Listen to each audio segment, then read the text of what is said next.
যদি তোমরা গ্যাংটক ঘুরতে আসো আর হাতে অল্প সময় বেঁচে থাকে তাহলে খুব কম খরচেই তোমরা ঘুরে দেখতে পারো গ্যাংটকের রোপওয়ে। আমি এখন এমজি মার্গে আছি, আর এমজি মার্গের একদমই কাছে রয়েছে গ্যাংটকের একটা ছোট্ট সুন্দর রোপওয়ে। তো চলো আজকের সেই রোপওয়ে চড়ার অভিজ্ঞতাটা তোমার সঙ্গে শেয়ার করব, আর গ্যাংটকের এমজি মার্গে এলে এই রোপওয়ে চড়তে কত খরচা পড়বে, কী কী টাইমিং রয়েছে, পুরোটাই তোমাদের এই ভিডিওতে শেয়ার করব। সিকিমের একমাত্র রোপওয়ে চড়ার সুযোগ পাবে এমজি মার্গের ঠিক কাছেই। খরচা খুবই কম, মাথাপিছু মাত্র 230 টাকা করে। তাই পাখির চোখে গ্যাংটক দেখতে গেলে এই রোপওয়ের এক্সপিরিয়েন্সটা অবশ্যই করতে হবে। এর আগের ভিডিওতে এমজি মার্গের বেশ কয়েকটা সুন্দর হোটেল দেখিয়েছি, আর তার সঙ্গে ঘুরেছি গ্যাংটকের এমজি মার্গেও। আর আজকের তোমাদের দেখাবো গ্যাংটকের এমজি মার্গের পাশেই সেই সুন্দর একটা রোপওয়ে। তোমাদের আগের ভিডিওতে আমি বলেছিলাম যে আমি হোটেল মেরুতে আছি। তো এই যে হোটেল, এটা কিন্তু একদম প্যান্টালুন্সের পাশেই, আর এখান থেকে তোমাদেরকে ডান দিকে একটু এগিয়ে যেতে হবে। এই ডান দিকের রাস্তা ধরেই কিন্তু নর্থ সিকিম বা ইস্ট সিকিম যেটা যাবে, এখান দিয়ে সোজা তোমাদেরকে যেতে হবে। তো এখান থেকে প্রায় 5-7 মিনিটের হাঁটার পথ আছে, আর তারপরে কিন্তু সেই রোপওয়ে। তো ফার্স্ট টাইম গ্যাংটকে এসে সকাল সকালই রোপওয়ে চড়ার এক্সপিরিয়েন্স তোমাদের সঙ্গে শেয়ার করব। তো তোমাদের সুবিধার জন্য লোকেশনটা আরেকবার বলে দিই। দেখো এইদিকে সোজা এমজি মার্গ, আর আমরা এমজি মার্গে একদম শেষ প্রান্তে রয়েছি। এখানে দেখো প্যান্টালুন্স, এটাই কিন্তু এখানকার ল্যান্ডমার্ক। এখানেই সব গাড়িগুলো দাঁড়ায়। যদি তোমরা নর্থ সিকিম ইস্ট সিকিম যাও, এখানেই কিন্তু গাড়িগুলো পার্ক হয়।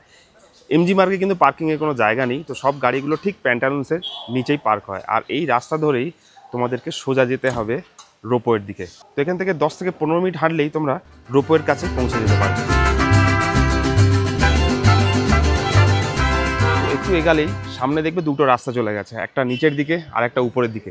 নিচের দিকে যে রাস্তাটা, এটা দিয়ে কিন্তু শিলিগুড়ি ব্যাক করা যায়, মানে এটা দিয়ে শিলিগুড়ি ব্যাক করতে হবে। আর উপরের রাস্তা দিয়ে তোমরা ইস্ট সিকিম যাও বা নর্থ সিকিম যাও, এই রাস্তা দিয়ে তোমাদের উপরের দিকে যেতে হবে। তো আমাদের যে রোপওয়ে রয়েছে সেটাও কিন্তু উপরের দিকে রাস্তায় রয়েছে। তো আর কিছুক্ষণ হাঁটতে হবে, তারপরে তোমরা রোপওয়ের কাছে পৌঁছে যেতে পারবে। আর দেখো এখানে বোর্ডও করা রয়েছে, গ্যাংটক রোপওয়ে দিস ওয়ে। তো এমজি মার্গ থেকে কিন্তু রোপওয়ের ডিস্টেন্স খুব বেশি নয়, একটু হাঁটতে হবে, মানে 10 মিনিট লাগবে ম্যাক্সিমাম।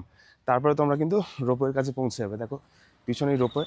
তো প্রথমে যখন এসেছিলাম তখন বুঝতে পারিনি যে এত কাছাকাছি রোপওয়েটা রয়েছে। আর এর আগের বারে যখন এসেছিলাম হোলির সময়, তখন টানা 15 দিন কিন্তু এই রোপওয়ে বন্ধ ছিল। সকাল সকাল এসে এখান থেকে ফিরে যেতে হয়েছে। তো সেই জন্য ভাবলাম এবারে রোপওয়েটা মিস করা যাবে না।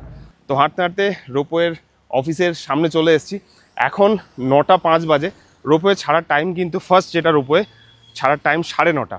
তো সেই টাইমিংগুলো তোমাদেরকে গিয়ে বলে দিচ্ছি, কটায় রোপওয়ে ছাড়ে, কত খরচা হয়, নিচে লেখাই আছে। তারপর 9:30টায় ফার্স্ট যে রোপওয়েটা সেটা আমরা চড়বো। তো এখানকার বোর্ড দেখলেই বুঝতে পারবে, Mangan 67 kilometre, Lachung 124 kilometre, Lachen 119 kilometre. আর সামনেই কিন্তু আমাদের সেই রোপওয়ে কাউন্টার। তো দেখো এখন প্রচুর ট্যুরিস্ট আসছে, তার সঙ্গে সঙ্গে এখানে ভালোই ভিড় হয়ে গেছে। যদিও কাউন্টার এখনও খোলেনি, তাও ভিড় হয়ে গেছে বেশ দারুণ। তো আমি এখন গ্যাংটক রোপওয়ের একদম পাশেই দাঁড়িয়ে রয়েছি। দেখো উপরে রোপওয়ে মাথার উপরেই। তবে এটার ছাড়ার টাইমিং হচ্ছে 9:30। 9:30 বলে, কিন্তু অনেক সময় 10টা থেকেও ছাড়া হয়, কারণ যেরকম প্যাসেঞ্জার হয় সেইভাবে কিন্তু টাইমটা আগু পিছু হতে পারে। তবে 9:10-15 থেকে টিকিট কাউন্টার যেটা, সেটা খুলে যায়। তো এখানে এসে ওয়েট করতে পারো, কারণ অনেক সময় দেখেছি প্রচুর ভিড় হতে, অনেক সময় একদমই খালি থাকে। তো এই যে রোপওয়ে অফিসটা, এটা কিন্তু নতুন করে কাজ চলছে। এর আগে 15 দিন বন্ধ ছিল, যেটা তোমাদেরকে বললাম। অনেক ভালোভাবে ডেকোরেশন করা চলছে, কারণ এই সিজনে ট্যুরিস্টরা কিন্তু প্রচুর আসছে। আর যারা জানে যে একদম এমজি মার্গের কাছেই কিন্তু একটা রোপওয়ে রয়েছে, আর যেখান থেকে একটা সুন্দর ভিউ পাবে, তো তারা ডেফিনেটলি রোপওয়েটা মিস করে না।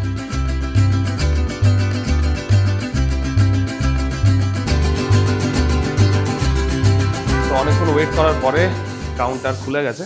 এখানে কিন্তু একদম এক্স্যাক্ট টাইমে অনেক সময় চালু নাও হতে পারে, তো হাতে সময় নিয়ে আসাটাই ভালো। আর তোমাদেরকে টিকিটের চার্টটা দেখিয়ে দিই। তো এখানে দেখুন 2 ওয়ে জার্নি 230 টাকা, মানে 230 টাকা আপনি আপ ডাউন করতে পারবেন।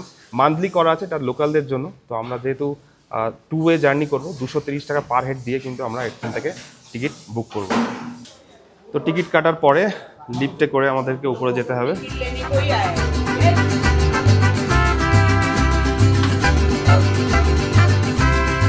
পৌঁছে গেছি। এখানে দেখো অনেক ভিড়, অনেকক্ষণ দিয়ে অনেকে দাঁড়িয়ে রয়েছে, আর এখান থেকে আমাদের রোপওয়েটা ছাড়বে। তো ফাইনালি অনেকদিন ওয়েট করার পরে এই গ্যাংটকের রোপওয়ে চড়ার সুযোগ পেয়েছি। যতবারই এসেছি কিছু না কিছু প্রবলেমের জন্য রোপওয়েটা চড়তে পারিনি। আর এখানকার টিকিটের খরচা 230 টাকা উইদাউট জিএসটি মিলিয়ে কিন্তু 242 টাকা পড়বে আপ অ্যান্ড ডাউন। তো ডেফিনেটলি আমরা যারা ভিজিটার্স আছি, যারা ঘুরতে আসি, তারা আপ অ্যান্ড ডাউনই কাটবো। তো 242 টাকা দিয়ে এই টিকিট কাটতে হবে। আর তারপরে একটু ওয়েটিং টাইম তো রয়েছে এখানে প্রচুর, তারপরে এখান থেকে আমাদের রোপওয়ে ছাড়বে। তো ফাইনালি আমাদের রোপওয়ে হাজির, এবারে আমরা রোপওয়ে চড়বো।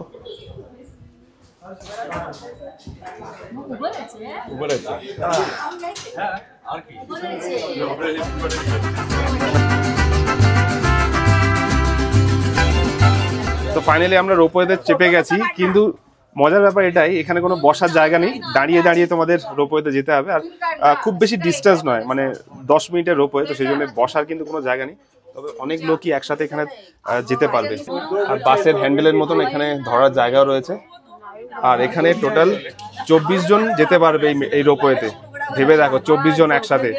আর তারপর এখান থেকে ছাড়বে আমাদের রোপওয়ে।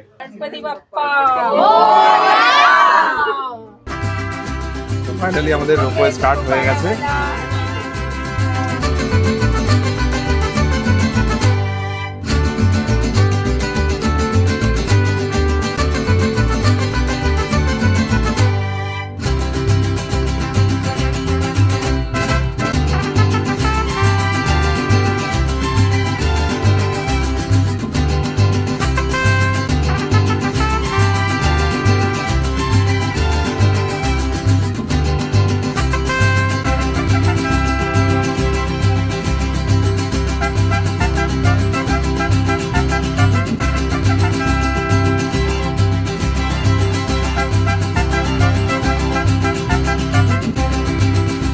একসাথে আমরা 24 জন রয়েছি এই ছোট্ট রোপওয়েটাতে।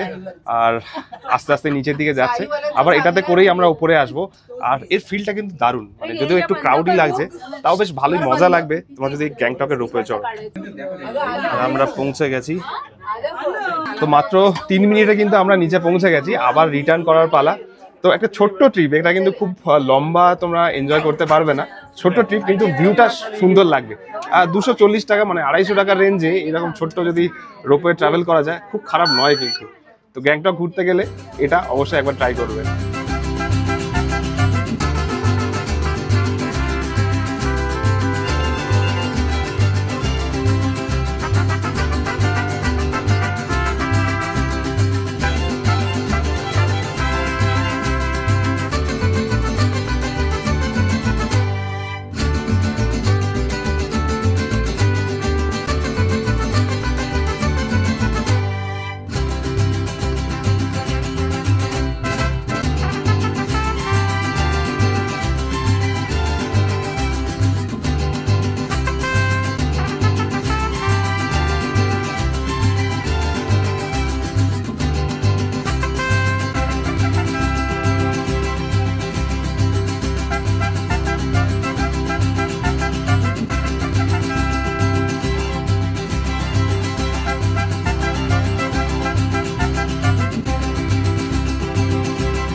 গ্যাংটকের এই ছোট্ট রোপওয়ে ট্রিপ কেমন লাগলো অবশ্যই কমেন্ট করবে। এরপরে কিন্তু অনেকগুলো জায়গা আসতে চলেছে, সিকিমের অনেকগুলো অফবিট লোকেশন আসতে চলেছে। আর এখানে দাদাদের সঙ্গে দেখা হলো, এনারা বাইক নিয়ে মালদা থেকে এসছেন। তো এর পরের ট্রিপে ডেফিনেটলি আপনাদের সঙ্গে একটা ছোট ট্রিপ করব। আর আজকে আমরা গ্যাংটকে রয়েছি। গ্যাংটকের কেমন লাগলো এই রোপওয়েটা চড়ে? দারুণ, খুব সুন্দর, ছোট্ট ট্রিপ কিন্তু সুন্দর লেগেছে। তো তোমাদের যদি এই ট্রিপটা ভালো লেগে থাকে অবশ্যই কমেন্ট করবে, চ্যানেলটাকে সাবস্ক্রাইব করে রাখবে। আর দেখা হবে পরের আরেকটা ভিডিওতে, নতুন আরেকটা জায়গায়, নতুন আরেকটা গল্প নিয়ে।